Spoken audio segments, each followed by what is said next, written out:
ลิปนี้ฝากเตือนคนลาวหลายๆคนที่กลับบ้านช่วงสงกรานต์นี่เนาะโดนลาวต้มลาวจนได้และอีกเรื่องหนึ่งก็คือเอาข้าวของกลับบ้านแล้วมันหายไม่หายที่ฝั่งไทยนะหายที่ฝั่งลาวแล้วนี่แหละตามกันแทบจะไม่ได้เลยจ้างานนี้สบายดีสวัสดีค่ะ PPFC ทุกท่านมื้อนี้มาพบมาพอกับออนเช่นเก่าเช่นเคยแล้วค่ะทุกคนค่ะวันนี้ออนก็ขอมาเล่าเรื่องนะทุกคนที่น้องสาวเนาะน้องสาวใดเมื่อบานแล้วใดนั่งรถตู้เมื่อบานนะทุกคน ขอโทษขออภัยจ้ะนั่งรถตู้เมื่อบานเนาะเพิ่นบอกว่าราคาประมาณนี้จะส่งถึงแขวงเลยเพิ่นว่าแต่เผอิญนะทุกคนคือคนลาวตัวจนใดเนาะเว้าง่ายก็คือลาวต้มลาวนั่นแหละเนาะเว้ากันไว้เรียบร้อยแล้วจ้าว่าราคารถนะมารับถึงทีแล้วก็ไปส่งถึงแขวงเจ้าของเนาะไปส่งฝั่งลาวนะจากที่อยู่นี้ไทยเนาะราคาประมาณ1,500เนาะทุกคนสุดท้ายไปหอดด่านแล้วทิมไว้อยู่ด่านแล้วตัวเองก็ขับรถเมื่อน้องๆก็บ่แม่นสิว่าน้องๆก็บ่ได้คอยขู่เพราะปานใดเนาะเพราะว่าบ่เคยเมื่อบ้านเนาะสุดท้ายก็ถูกเขาหลอกจนได้เขาเอาลงรถแล้วเขาก็บ่ได้ว่าหยังขับรถเมื่อได้ค่ารถคนละ1,500 5คนได้ทุกคนได้ค่ารถคนละ1,500แม่นบ่ 3,000 นะ 6,000 แล้ว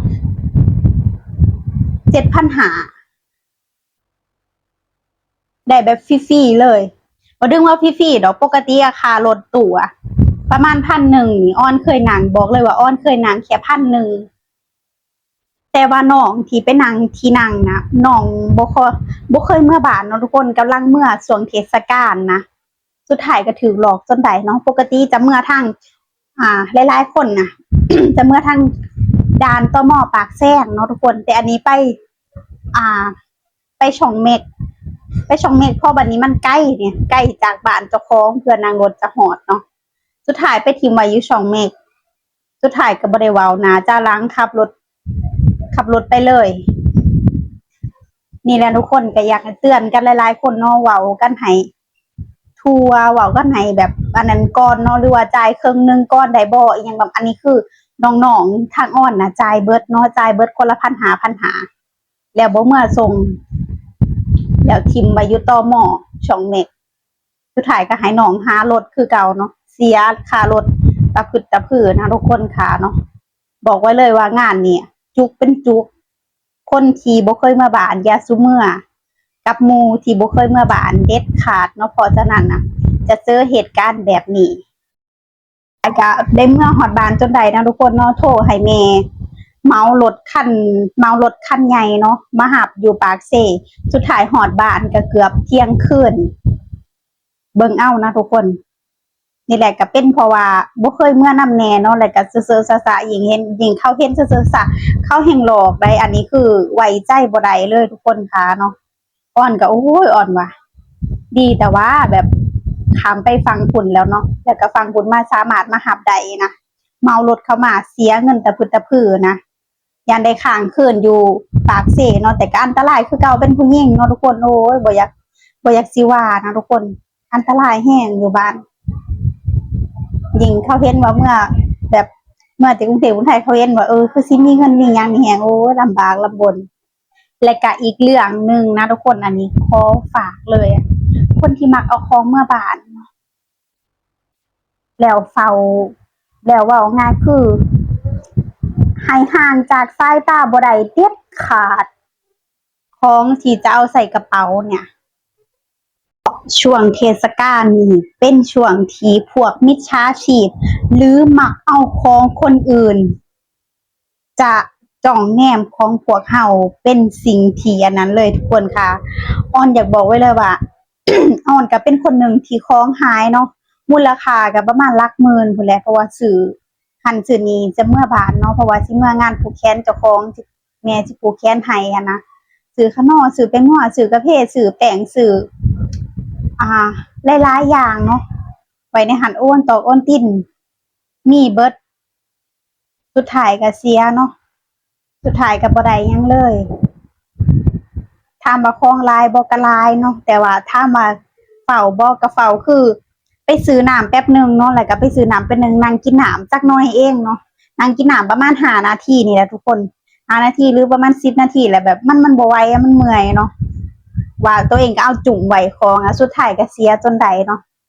พวกมิจฉาชีพมันหลายอยู่บ้านและตอนนี้นะคนที่เมื่อวันที่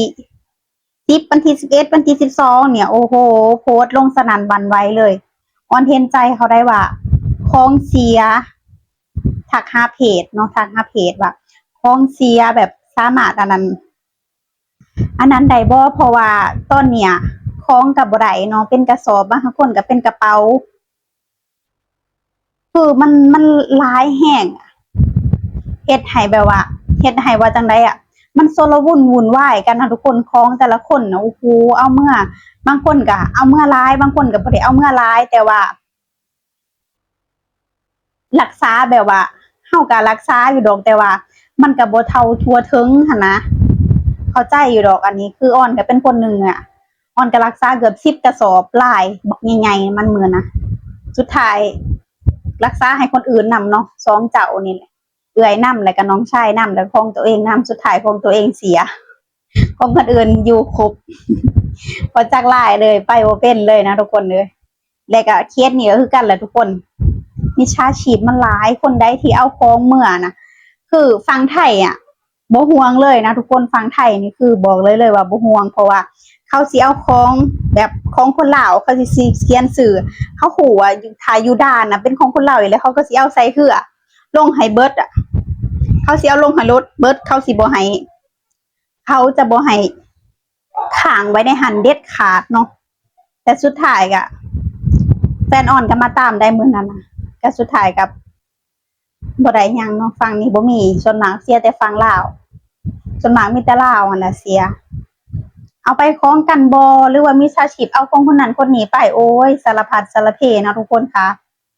ทุกวันนี้ก็ยังเสียบ่เศร้าเนาะของหายบ่เศร้าหั่นนะของยังเสียเลยอยู่เพราะคนมันหลายแห้งคนเมื่อบ้านก็หลายคนเอาของเมื่อก็หลาย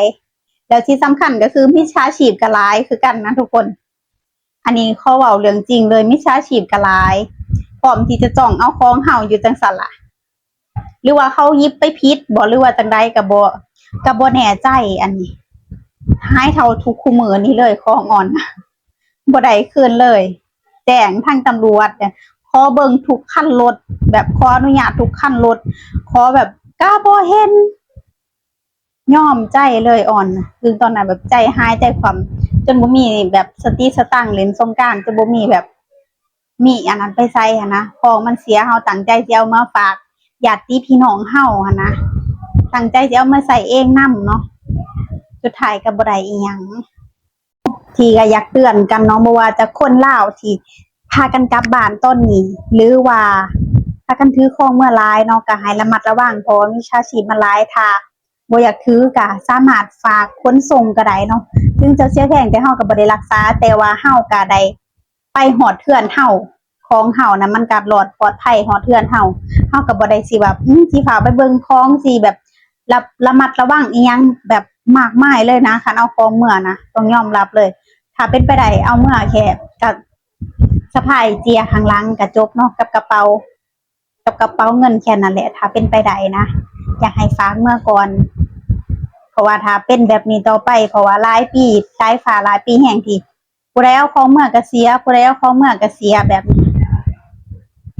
ขนาดเบิ่งตัวเองละได้เบิ่งของเบิ่งแบบของเจ้าของได้ก็ยังเสียจนได้อะไรเนาะ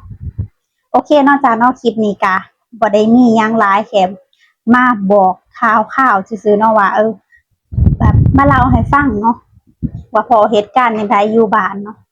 โอเคนะเนาะคลิปนี้ก็ต้องขอตัวลาไปเพียงเท่านี้เด้อจ้าขอบคุณพี่ๆ FC ทุกท่านที่รับชมรับฟังและเป็นกำลังใจให้จ้า